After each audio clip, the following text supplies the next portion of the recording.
All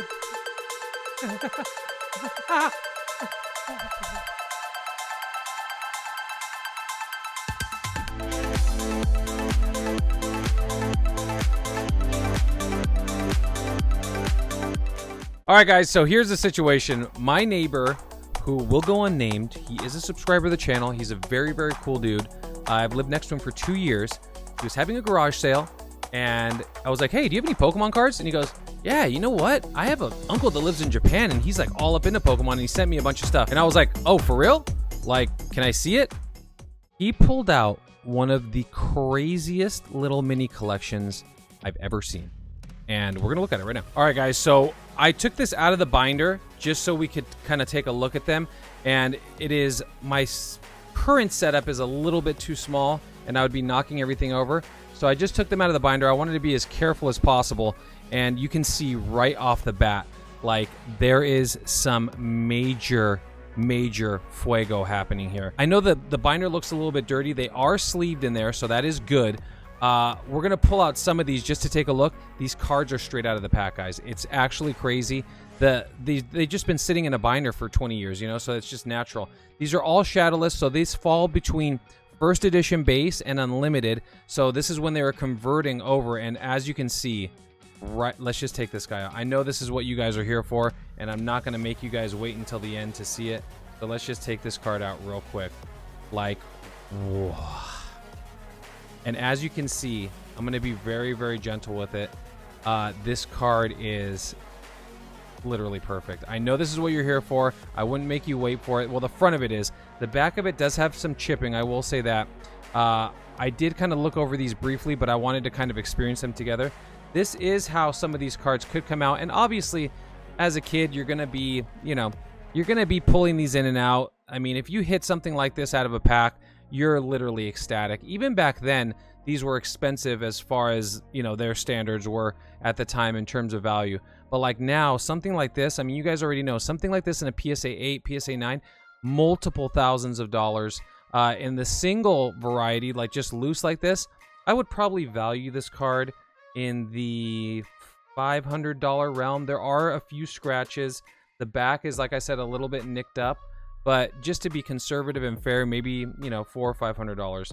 But this set, guys, I was blown away. It was just crazy. You know, it's just crazy to think that people have these in their garage and they're just chilling there, which is, you know, which is probably very common. That was the case for me for a long time before I even got back into Pokemon. You know, like I still had my old collection, and then my mom, for whatever reason, got rid of it. And like, I think she sold it or gave it away. I don't know what she put it in like a shoebox, and then I think got rid of it. I don't know what happened. It ended up in a shoebox, and they're all loose. I know my little brother probably got his hands on it. I'm gonna have to beat him up at Thanksgiving for that. But I know something happened there, and no one wants to fess up now. But you can see, guys, there's a mixture between unlimited. So this is a good example. Okay, so this Poliwrath right here is shadowless. So you can see that there's no shadow on the border. Let me see if I can get this thing to focus. There's no shadow on the border right there. And then you can see on this Mewtwo there is a shadow. So that is the difference between base set unlimited and base set shadowless. And then if you got even older, obviously your base set shadowless first edition, which we might have some in here. I don't know. We're gonna have to check. But my neighbor came into Pokemon obviously right in the middle there. So there's the first page, and then as you can see, there's just more shadowless. These are, you know, commons and uncommons. Let's keep going because he does. Ooh, look at that. That is a shadowless Red Cheeks Pikachu. I have to see if that's individually sleeved. We are going to have a conversation.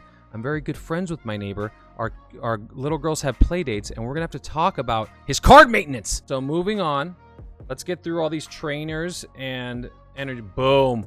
Let's jump right into Jungle. So obviously my man is going to be having Jungle first edition cards, because if he got in during Shadowless, he got in nice and early. So he will have first edition cards, which as you can see here, and again, we are going to talk about card. No, this is, I guarantee you this is how a lot of you guys have your cards. They're double back, just a plastic 9-piece sleeve holder. This is the ultimate. I don't know that I remember that brand, but it's probably very common is my guess. Wow, he has a full first edition. Okay, so Victory Bell and Vileplume are not first edition. Other than those two, He has a complete first edition set. If you remember, in vintage cards, guys, you have these, you're going to have all the hollows also in non-hollow form, which I always liked. I kept them personally as a kid because you could actually see the back artwork. So sometimes when they, you know, with the hollow pattern, you can't see what's in the artwork in the back. So I always like to keep them. It was, you know, I was one of those kids, you know, that sleeved everything. Let me know, sound off in the comments. What kind of kid were you? Did you sleeve everything? I sleeved everything, including the energies, the whole thing. I didn't know what was good or bad, and I just loved to be a part of it. Now we're into fossil. Oh my goodness, guys. These are some CADs. Let's check the condition of this Dragonite first edition. You see what I've been a dad for far too long. This card looks really good. Okay, so let's see. So he's got the good one sleeved, which is good. We love that. We do like to see all... Wow. Oh my God! Wow! Whoa, guys. There's a little chip.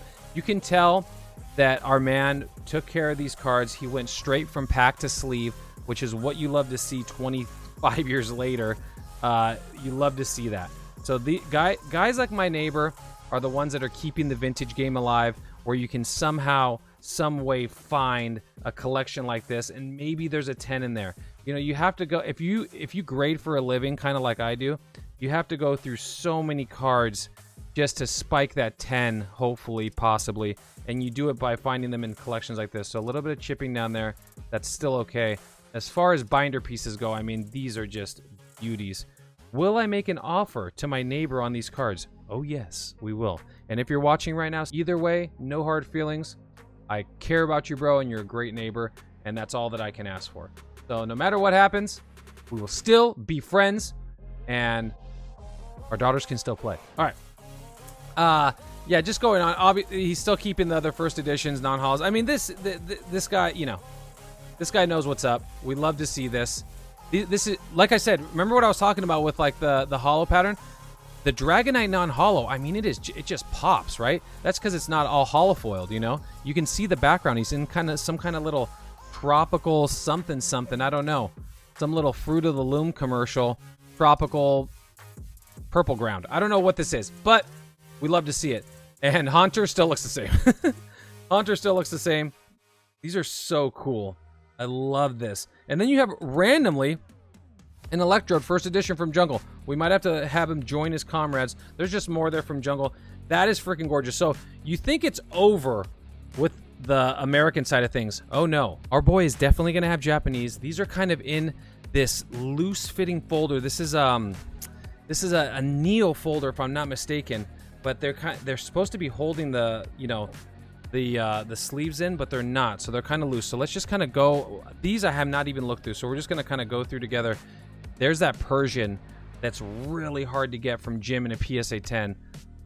I have not looked at the conditions. My guess is that the conditions are really good on the Japanese. They kind of hold up a little bit better. Whatever card stock they use or whatever, you know, printing methods, they just hold up a little bit better.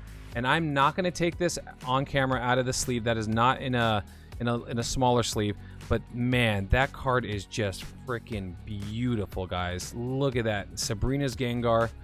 You got some Jungle here. Venomoth, Clefairy, Hypno. I mean, you just... Oh, that's an American Hypno randomly. I didn't even realize that. So, and that's going to happen, you know? When you're a kid, you're just kind of putting them wherever. You want them to just be in a sleeve, and you're putting them wherever. Yeah, these are cool. All from Rocket right here. Wow. I'm like... This is tripping me out. Okay, there's the Dragonite from Rocket. I'm a huge Rocket fan. I love to see this. That's from Base. So it's a little bit more mixed up with Japanese, but that's going to happen. I mean, that's just going to happen. That's Rocket's Moltres. We all know what that is. It's Rocket's Trap and Sneak Attack and all that crap. Oh, baby. Guys, Dark Charizard from Rocket right here, baby. We are lucky enough to actually have that in a PSA 10. That is sleeved, so we will venture a guess and take this out. We do have this ourselves in a PSA 10. We are lucky enough. There is a little bit of chippage. There is a Blastoise that's right next. Oh my gosh, dude. There's just so much nostalgia right here. Go check your garages, guys. Go see what you have. I mean, this man obviously has a mini just heater collection. Let's see if we can take this out of here. All right. There's just some commons and uncommons and rares. That's an Espeon right there. These are all from the Neo days. These are those reverse holo promo cards. Entei, Pichu, and then there's that Charizard. This has actually become a pretty expensive Charizard as far as promos go. If I'm not mistaken, in a PSA 10, it is worth, and there's nothing behind there. There's worth like, or they are worth like this, I think $600, which is crazy. So that's the Japanese.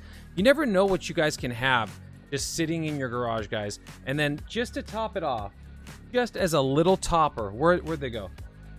He had 2 of these from Japan. These are the Yamabuki City Gym, just little starter decks.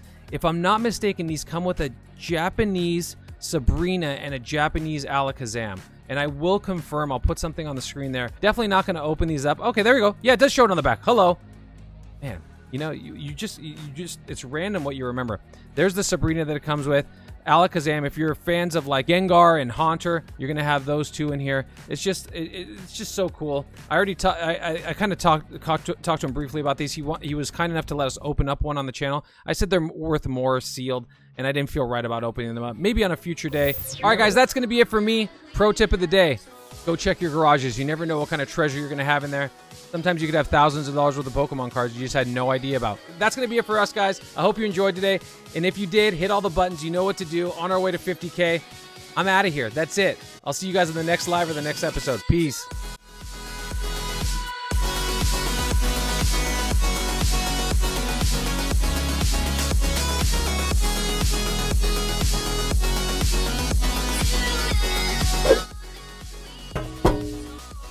Yeah, I'm talking to you. It's time to hit the button already. Do it now. What do you think, I'm dancing for free here?